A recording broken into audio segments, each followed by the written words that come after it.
आज की वीडियो में हम काफ़ी डिटेल से बात करेंगे डीएसए के बारे में और मैं आपके साथ अपना पर्सनल एक्सपीरियंस शेयर करूँगा और एक बहुत ही इम्पोर्टेंट क्वेश्चन को हम कवर करेंगे जो कि हर स्टूडेंट के माइंड में आता है जब वो डीएसए सीखना स्टार्ट करता है। मेरे माइंड में भी आया था, वो मैं आपके साथ शेयर कर देता हूँ पहले फिर हम इस वीडियो को कंटिन्यू करते हैं। जब भी कोई स्टूडेंट डीएसए सीखना स्टार्ट करता है ना, तो उसके माइंड में कहीं न कहीं होता है कि रुकना कहाँ पे है? मतलब कितने डीएसए के टॉपिक्स कवर कर लूँ, कितने क्वेश्चन्स सॉल्व कर लूँ तो मैं एक जॉब के लिए रेडी हो जाऊँगा। तो ये जो आपका क्वेश्चन है ना, अब आपका क्या बल्कि सभी स्टूडेंट्स का क्वेश्चन होता है। इसका आंसर इस वीडियो के आखिर में मैं दूँगा क्योंकि मैं इस वीडियो के आखिर में आपके साथ कुछ इम्पोर्टेंट टॉपिक्स शेयर करूँगा जिनको अगर आप कर लेते हो, तो आप रेडी हो जाओगे एक जॉब के लिए। अब देखो जब भी हम किसी जॉब के बारे में सोचते हैं ना, स्पेशली अगर आप कंप्यूटर साइंस के स्टूडेंट हैं, तो हमारे पास ना 2 तरह की कंपनीज़ होती हैं। एक तो होती हैं प्रोडक्ट बेस्ड कंपनीज़ जिनके नाम तो आपने सुने ही होंगे, गूगल, अमेज़न, माइक्रोसॉफ्ट और भी काफ़ी सारी हैं। और एक होते हैं स्टार्टअप्स। अब दोनों के लिए ना तैयारी करने का जो तरीका होता है वो अलग होता है। दोनों के डिमांड्स जो हैं वो डिफरेंट होती हैं, ठीक है? तो दोनों के बारे में मैं आपको बताऊँगा।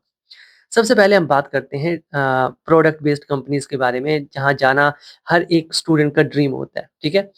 अब यहाँ पर चंद एक चीज़ें हैं जो मैं मेंशन कर दूँ पहले आपके साथ। देखो 80% स्टूडेंट्स क्या करते हैं, वो ये सोचकर बैठे रहते हैं कि यार प्रोजेक्ट्स बना लो, डीएसए की ज़रूरत नहीं है। This is not the reality, trust me this is not the reality. आप डीएसए से बच नहीं सकते। कुछ सिनेरियोज़ ऐसे हैं जहाँ पर डीएसए की ज़रूरत नहीं होती, वो भी इस वीडियो में मैं आपके साथ शेयर करूँगा। बट क्योंकि अभी हम प्रोडक्ट बेस्ड कंपनीज़ के बारे में बात कर रहे हैं, तो वहाँ पर डीएसए तो चलेगा ही चलेगा।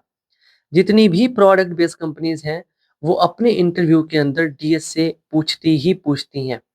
अब क्वेश्चन हो सकता है आपके माइंड में भी कि यार डीएसए ही क्यों पूछती हैं? देखो, क्या होता है कि जब आप डीएसए सीखते हो ना, आपने अक्सर सुना होगा जब भी आपने डीएसए सीखना स्टार्ट किया होगा कि डज़न्ट मैटर कि आप डीएसए किस लैंग्वेज में कर रहे हो। आप जावा में कर रहे हो, सी प्लस प्लस में कर रहे हो, पाइथन में कर रहे हो या किसी भी और लैंग्वेज में कर रहे हो। यहाँ पर लैंग्वेज का कोई फंडा नहीं होता, ठीक है? यहाँ पर क्या होता है कि जब डीएसए आप सीखते हो ना, बेसिकली आप एक स्किल सीख रहे होते हो और उस स्किल का नाम है प्रॉब्लम सॉल्विंग स्किल।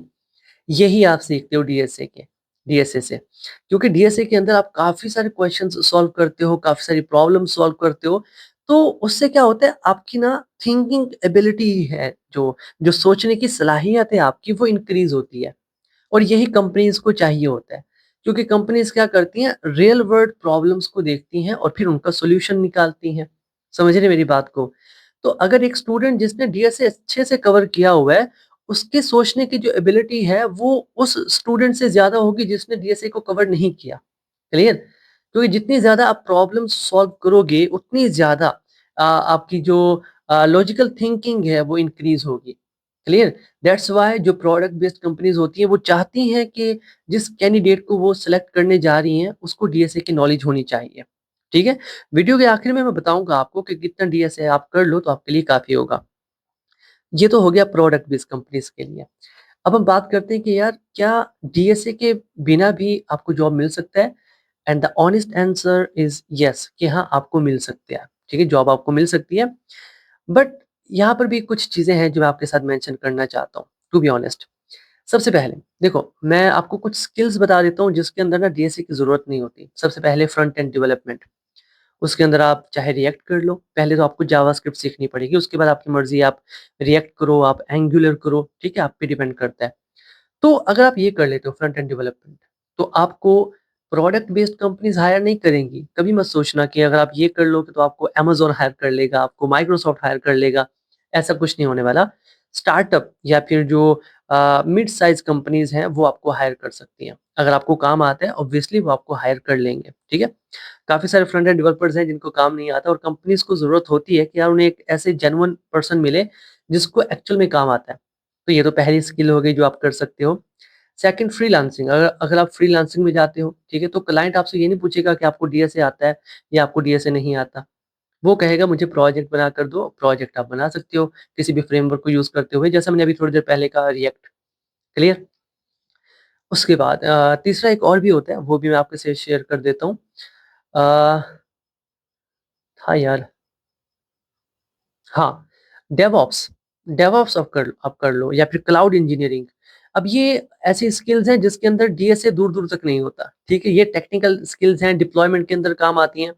तो अगर आप ये सीख लो, 3 मैंने बता दिया, अगर आप फ्रंट एंड में आ जाते हो, ठीक है? या फिर आप डेवऑप्स सीख लेते हो, अच्छी स्किल है डेवऑप्स, सच कह रहा हूँ। 2026 स्टार्ट होने वाला है, डेवऑप्स आप कर लो, बेस्ट है। क्लाउड इंजीनियरिंग बेस्ट है, ठीक है? इसके अंदर डीएसए की ज़रूरत नहीं है। ये मैं उन स्टूडेंट्स के लिए ब बता रहा हूँ जो कि डीएसए को नहीं करना चाहते या फिर थोड़ा डर जाते हैं डीएसए का नाम सुन के, तो उनके लिए ये बेस्ट है, ओके?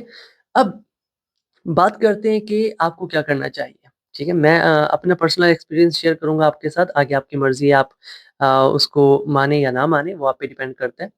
देखो, मेरा जो पर्सनल एक्सपीरियंस है, वो ये है कि आपको ना सिर्फ़ डीएसए नहीं सीखना चाहिए या फिर आपको सिर्फ़ डेवलपमेंट नहीं करनी चाहिए। मेरी बात को समझिएगा, this is very important, this is very important. कुछ स्टूडेंट्स क्या करते हैं, सिर्फ़ डीएसए कवर कर लेते हैं और वो सोचते हैं कि प्रोडक्ट बेस्ड कंपनीज़ में चले जाएँगे। देखो, जा सकते हैं, काफ़ी सारे स्टूडेंट्स गए भी हैं, बट बाज़ दफ़ा ऐसा होता है कि एकदम से आप किसी बड़ी कंपनी में नहीं जा सकते। मेरी बात को समझिएगा, बहुत ज़रूरी है। आप एकदम से किसी बड़ी कंपनी में नहीं जा सकते, आपको कहीं न कहीं स्टार्टअप के अंदर एडजस्ट होना पड़ता है। और स्टार्टअप क्या करते हैं, वो चाहते हैं कि आप उनको कुछ न कुछ डेवलप करके दो। तो यहाँ पर अगर आपने डीएसए सीखा हुआ है, तो क्या करोगे?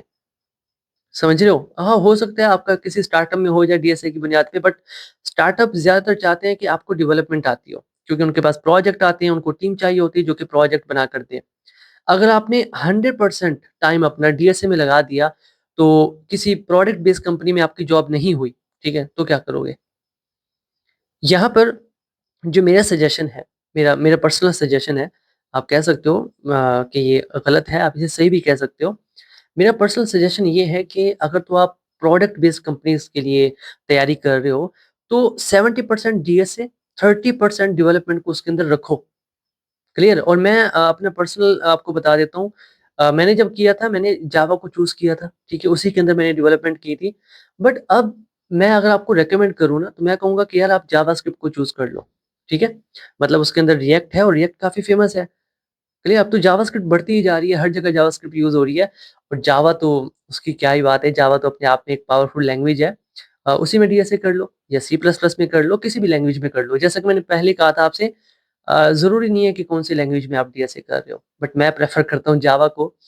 जितनी भी बड़ी कंपनीज़ हैं, प्रोडक्ट बेस्ड कंपनीज़, वो अक्सर, मतलब अगर आप परसेंटेज में पूछें तो कह सकते हैं कि यार 70-80% कंपनीज़ जो है वो जावा को ही प्रेफ़र करती हैं कि आप उनके आंसर्स ना जावा लैंग्वेज के थ्रू दो।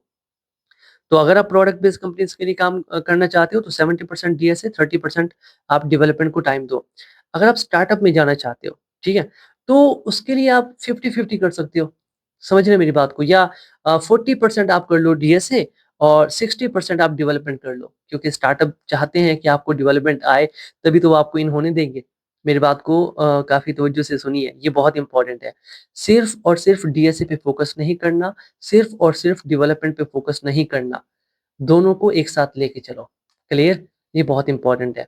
अब मैं आपके साथ ना कुछ टॉपिक्स हैं जो कि मैं शेयर करना चाहता हूँ आपके साथ। यहाँ पर मैंने मेंशन भी किए हुए हैं। आपकी स्क्रीन के ऊपर ना यहाँ पर शो हो जाएँगे, ठीक है?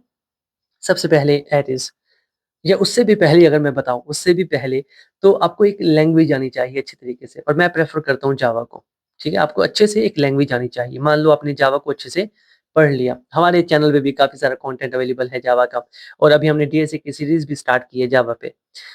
तो लैंग्वेज सबसे पहले आपको आनी चाहिए, और कोई भी प्रोग्राम आपको लिखवा देना बेसिक सा, आपको सिंटैक्स देखने की ज़रूरत ना पड़े, इतनी अच्छी तरीके से आपको लैंग्वेज आती हो।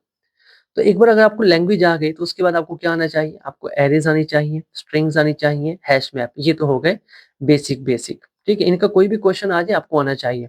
उसके बाद trees and graph, I know थोड़ी डिफ़िकल्ट है बट ज़रूरी है, ये आपको आने चाहिए। डायनामिक प्रोग्रामिंग, ये भी डिफ़िकल्ट है, काफ़ी मुश्किल है। मैं सोच रहा हूँ कि इसका एक कोर्स लॉन्च करें, तरतीब बना रहे हैं, जैसे ही हो जाएगा तो अपलोड कर देंगे। डायनामिक प्रोग्रामिंग, ये भी आपको आनी चाहिए। उसके बाद सॉर्टिंग और सर्चिंग एल्गोरिथम्स आप कर लो, ज़्यादा नहीं है। और time and space complexity, this is very important, आपको बिग नोटेशन के बारे में पता होना चाहिए। ये चीज़ें अगर आप कर लेते हो ना, और साथ के साथ प्रैक्टिस क्वेश्चंस भी करोगे, ऐसा नहीं है कि बस कॉन्सेप्ट सीख लिया कि यार ट्री क्या है, ग्राफ क्या है, सर्चिंग या फिर सॉर्टिंग एल्गोरिदम्स। एक-एक बार कोड लिख लिया, एक-एक बार कोड लिखने से कुछ नहीं होता। जैसे मैंने आपसे पहले कहा था, this is not about writing the code. ये है कि आप सोचते हो किस तरह से हो, ठीक है? आपकी लॉजिकल बिल्डिंग की जाती है डीएसए के अंदर, ओके? और डीएसए सीखने के लिए 6 महीने तो लगेंगे ही, क्लियर? 6 महीने, हाँ, 6 महीने हो जाएँगे। दिन में 3-4 घंटे भी देते हो तो 6 महीने में आप रेडी हो जाओगे। अगर प्रोडक्ट बेस्ड कंपनीज़ के लिए नहीं तो आप स्टार्टअप के लिए तो रेडी हो ही जाओगे, सच में। और मैं जो कॉम्बिनेशन मैं आपको सजेस्ट करूँगा वो तो यही होगा कि आप जावास्क्रिप्ट और जावा इनको चूज़ कर लो, बेस्ट है। जावा ये बैकएंड पे आपके काम आ जाएगी, जावास्क्रिप्ट फ्रंट एंड पे आपके काम आएगी। उसी का एक फ्रेमवर्क है रिएक्ट। अगर आपको जावास्क्रिप्ट आती है तो रिएक्ट को सीखने में ज़्यादा वक़्त नहीं लगता। ये चीज़ें अगर आप कर लेते हो ना, तो आप रेडी हो जॉब के लिए, आप रेडी हो। अपने आप को वक़्त दो, 6 महीने दो, 4 महीने दो, जितनी ज़्यादा आप मेहनत कर सकते हो, उतना ड्यूरेशन कम होता जाएगा। चलिए 2-3 घंटे देते हो तो 6 महीने का वक़्त लगा लो। अगर आप उससे ज़्यादा वक़्त दे सकते हो दिन का, तो वो 6 महीने से कम हो जाएगा टाइम। समझ रहे हो मेरी बात को? तो आपने क्या करना है, डीएसए और डेवलपमेंट को एक साथ लेके चलना है, एक चीज़ पे मत रहना, सच में, वरना आगे जाके ना आप पछताओगे। सिर्फ़ एक चीज़ नहीं सीखनी, डीएसए को भी साथ लेकर चलो, डेवलपमेंट को भी साथ लेकर चलो। दोनों चीज़ें जब आप एक साथ लेके जाओगे ना, प्रोडक्ट बेस्ड कंपनी में चाहे ना हो, स्टार्टअप में भी अच्छे पैकेजेज़ मिल जाते हैं। और फिर जब आप पुश हो जाते हो, 1-2 कंपनीज़ में काम कर लेते हो, फिर ऐसा-ऐसा इंसान पहुँच जाता है बड़ी कंपनीज़ के अंदर भी। हो सकता है एकदम से ना पहुँचो, आप स्टेप बाय स्टेप करते-करते पहुँच जाओगे। तो मेरा जो मशवरा है, वो यही है कि आप डीएसए और डेवलपमेंट को साथ-साथ लेके चलो। ये एक इन्फॉर्मेटिव वीडियो था। मैंने सोचा कि आपके आपके साथ शेयर करना चाहिए, ताकि आपको पता हो कि यार क्या करना है। ठीक है? आई होप आपको ये वीडियो पसंद होगा। पसंद आया तो लाइक कीजिएगा, सब्सक्राइब कीजिएगा। मिलते हैं आपसे नेक्स्ट वीडियो में, तब तक के लिए keep connected and keep coding. Thank you.